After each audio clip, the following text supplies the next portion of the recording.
अभी तक आप लोगों ने पढ़ा, चंदन और राकेश रात के 12 बजे बाइक पर जा रहे थे। चंदन राकेश को डराना चाहता था और दोनों जल्दी से उस बंगले पर पहुंच गए। अब आगे। राकेश और चंदन लगातार उस दरवाजे को घूरे जा रहे थे। चंदन डरा हुआ तो था और खुद को सहज दिखाने की कोशिश कर रहा था। तभी राकेश ने बोला, क्यों डर लग रहा है? चंदन ने राकेश को पकड़ते हुए कहा, अबे मैं किसी से नहीं डरता।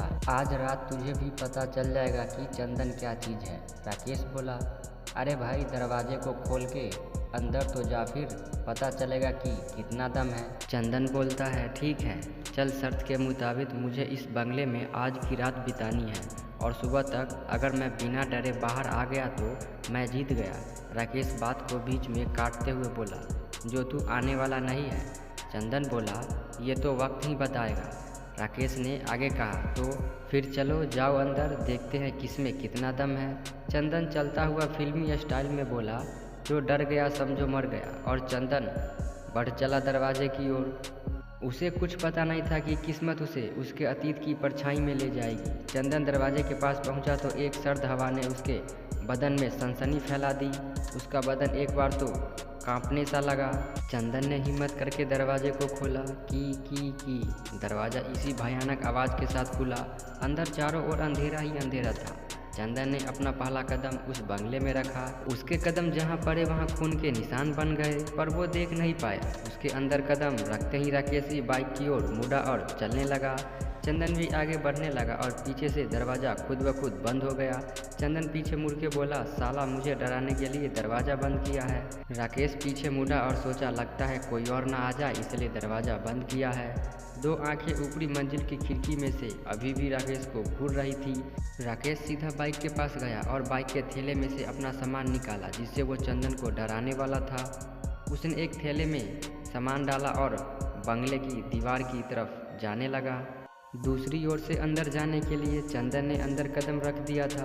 वो दरवाजे के पास खड़ा बंगले का जायजा ले रहा था।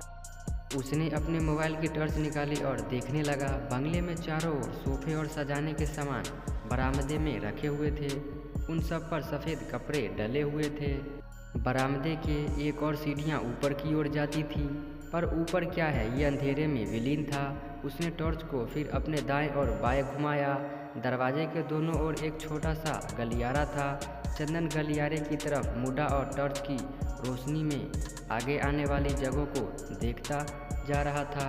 उसने देखा कि गलियारे में कपड़े लटके हुए थे, जैसे कई सालों से उन्हें तार पर से उतारा ही नहीं था। आगे कुछ खाली कंसतर और एक पुरानी साइकिल पड़ी थी। तभी उसे उसके पीछे किसी के दौड़ने की आवाज़ सुनाई दी। वो तेज़ी से मुड़ा और भागते हुए दरवाजे तक वापस आ गया। उसने चिल्ला के कहा, साले मैं जानता हूँ तू अंदर आ गया है ना मुझे डराने के लिए। मैं नहीं डरने वाला और आज तुझे इसी बंगले में दफना के जाऊँगा। दरवाजे के पास आके देखा कि वहाँ कोई नहीं था। चारों ओर पहले जैसे ही शांति थी। उसने आगे आके देखा कि बरामदे के दोनों ओर सीढ़ियों के नीचे दो कमरे थे। उसने कहा, अच्छा तो इन दोनों में से एक कमरे में छुपा हुआ है तू। और वो पहले एक कमरे की ओर बढ़ता है। वो कमरे का दरवाज़ा धीरे से खोलता है और आगे देखता है कि वो एक बेडरूम में है।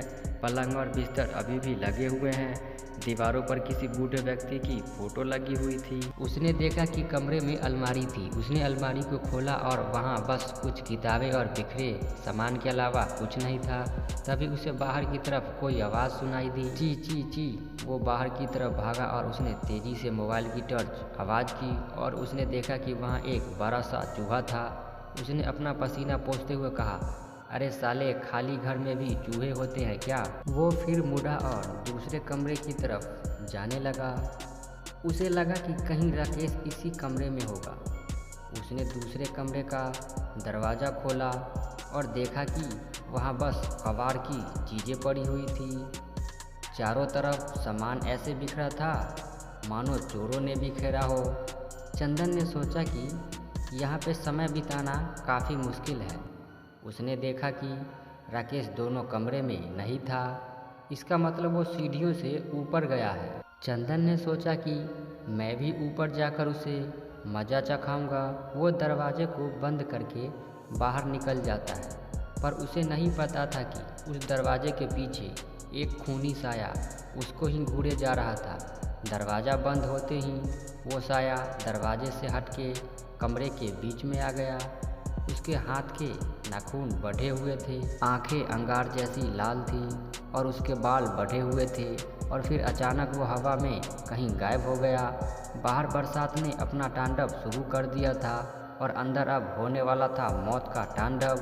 दूर कहीं बिजली गिरी और उसकी चमक से बाहर से वो खौफनाक बंगला और भी भयानक लगने लगा था। आप सभी लोग इस कहानी को पढ़ते रहिए, आगे बहुत से रहस्य और रोमांच आना बाकी है। पढ़ते रहिए और सब्सक्राइब करें ताकि कहानी की अपडेट मिलती रहे। धन्यवाद।